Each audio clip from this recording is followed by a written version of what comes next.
tristesse faisait chavirer sa tête d'enfant. Il errait à travers la montagnette, pareil à une barque qui aurait cassé ses amarres. Il se laissait balloter au hasard des vagues du sentier. Derrière lui, Graveson s'éloignait et rapetissait. Maintenant, le village avait l'air d'un gros chat, ronronnant au soleil. François le fuyait pour cacher la peine qui meurtrissait ses 6 ans.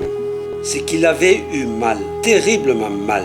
Sa mère lui avait appris que cette année, le Père Noël ne passerait pas par le mas. La mère s'était contentée de soupirer, et puis elle avait enfoui son visage dans un pan de son tablier noir. Elle avait pleuré. François en voulait au Père Noël. Il ne comprenait pas son attitude.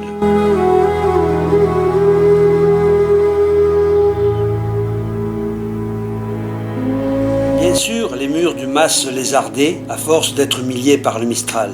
Bien sûr, la cheminée n'arrivait plus à cracher la fumée du vieux poêle. Mais c'est une raison pour pas s'arrêter au mas. L'enfant s'adossa à un petit chêne, pressa sa joue contre le tronc noueux comme pour lui chuchoter ses confidences.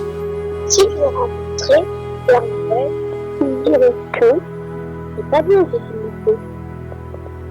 Je suis pas plus méchant qu'un autre. Et je sais qu'il a promis d'aller au mât de la reine chez les chevaux. Pourtant, la cheminée n'est pas plus solide que la nôtre. Un bruit de cailloux giclant sous un pas le fit sursauter.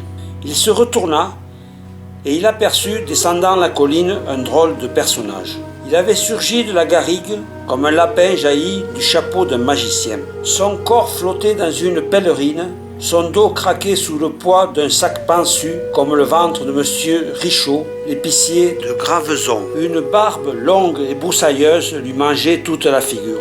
Elle ne laissait filtrer que 2 yeux marrons comme des noisettes. François le regarda venir, immobile, comme si la foudre venait de le clouer sur place.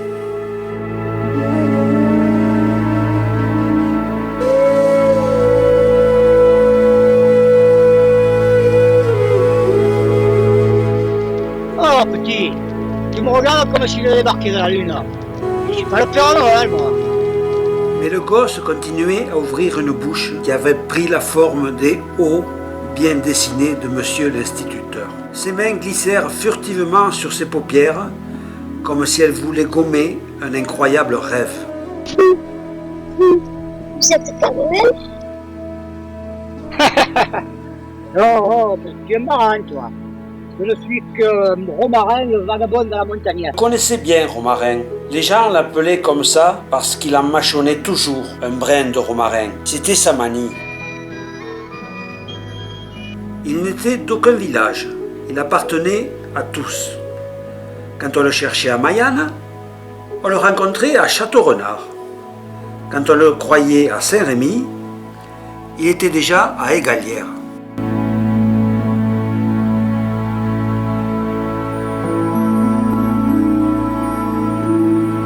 Ah, on le reconnaissait de loin, Romarin. Les jours de Mistral surtout. Sa pèlerine, en souvenir de son passage en 39 à Barcelonnette chez les chasseurs alpins, se gonflait démesurément comme une voile. Sur les pas des portes, les vieilles murmuraient. Le romarin, il a du vin dans les voiles. On ne savait jamais si c'était à cause de sa pèlerine ou de son amitié pour les vignes du Seigneur.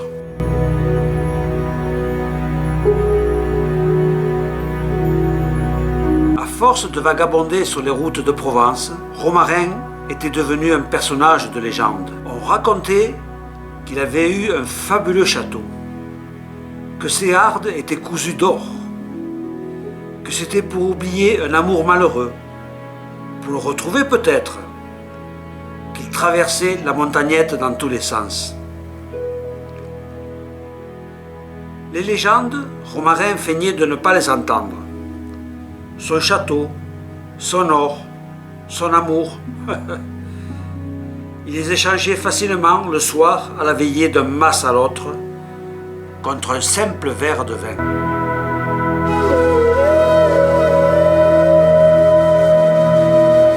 François, lui, n'avait jamais vu le vagabond. Il le découvrait à cette seconde. Il en était sûr. Ça pourrait être le Père Noël. Pourquoi vous voulez pas venir chez moi, au mât de la chèvre, sur la route de Mayenne? Oh, venez, je vous en supplie, Père Noël. Romarin haussa les épaules. Cet enfant l'agaçait. Il se moquait assurément de lui, comme ces meutes de garnements qui le harcelaient parfois sur la place des villages. Il prit son sac rempli de vieilles fripes et quelques bricoles glanées çà et là et le jeta sur son épaule. Allez, va t'amuser, petit, ça c'est de ton âge. Là. Moi j'ai encore beaucoup de route à faire, tu comprends? Tu m'en veux tant que ça, Père Noël? Oh, ne me dis pas que tu n'es pas un Père Noël.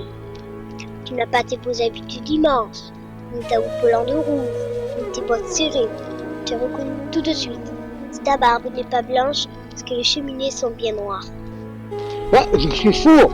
Avec ces histoires à dormir debout, je me laisserai attendrir comme une vieille demoiselle.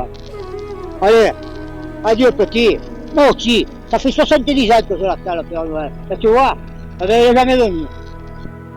Tu n'aimes donc pas du tout, Père Noël? Le vagabond s'enfonça dans le sentier que l'écume du soir frangeait déjà. Le cri de l'enfant remua le cœur de Romarin. Il se racla la gorge.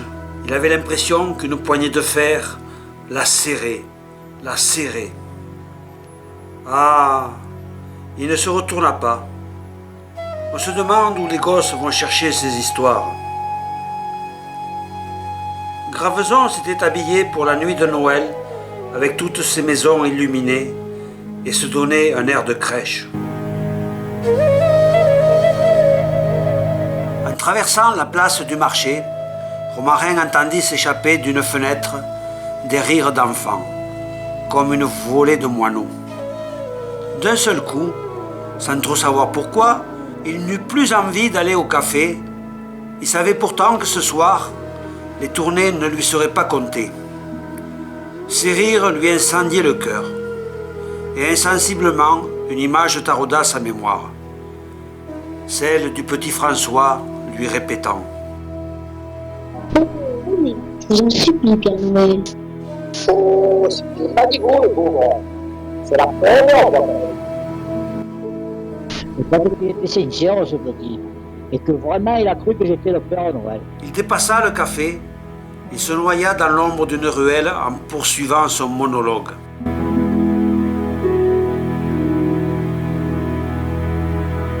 Il croisa deux jeunes gens sans les voir. Il n'entendit même pas l'un d'eux s'écrier. Il est déjà bien content là. Hé, le romarin.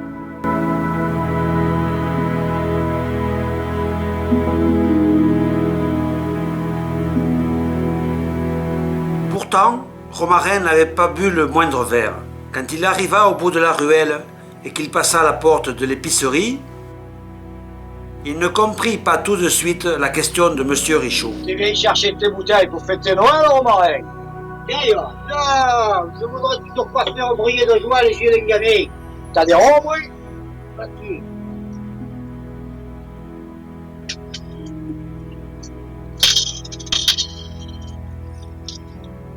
Ouais. Oh, Romarin, tu plaisantes là? J'ai du travail, dis-moi vite ce qu'il te faut. Je te l'ai déjà dit. Acheter un peu de bonheur avec cet argent, de jouer, carte bonbon, n'importe quoi. Oh, Romarin, tu joues au Père Noël? Peut-être, tu sais, c'est pas la portée de tout le monde. Oh, Richard, n'oublie pas le ruban bien large et bien rose, et le joli papier, tu sais, le papier bleu avec plein d'étoiles dessus.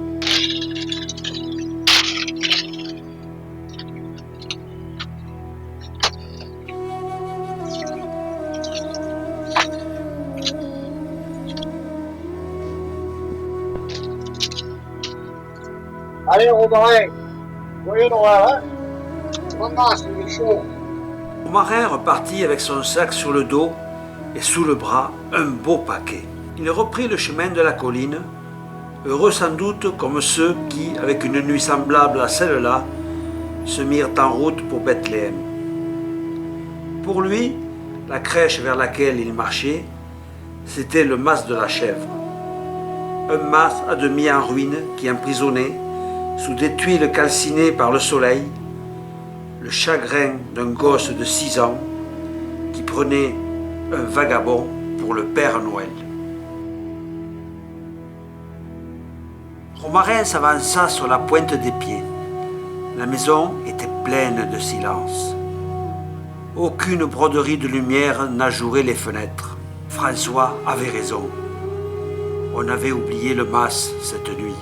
Le vagabond posa son paquet sur le pas de la porte et, tranquillement, sereinement, comme l'aurait fait le vrai Père Noël lui-même. Déjà, il imaginait l'émotion qui s'emparera de François. Il était fier, Romarin, de ce bonheur qu'il avait fabriqué tout seul, avec ses mains et son vieux cœur. Il se sentit un autre homme. Alors, il décida de ne pas descendre au village. Cette joie, il avait trop peur que quelqu'un vienne la lui briser, bêtement. Elle était trop fragile.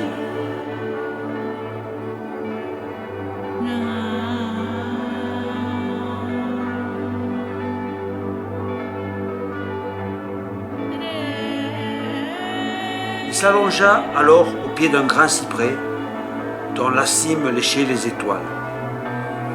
Il se drapa dans sa pèlerine qui n'avait plus que la couleur du temps, et lorsqu'il s'endormit, un éclat de lune au fond des yeux, il lui sembla entendre au creux de la terre battre merveilleusement un cœur d'enfant.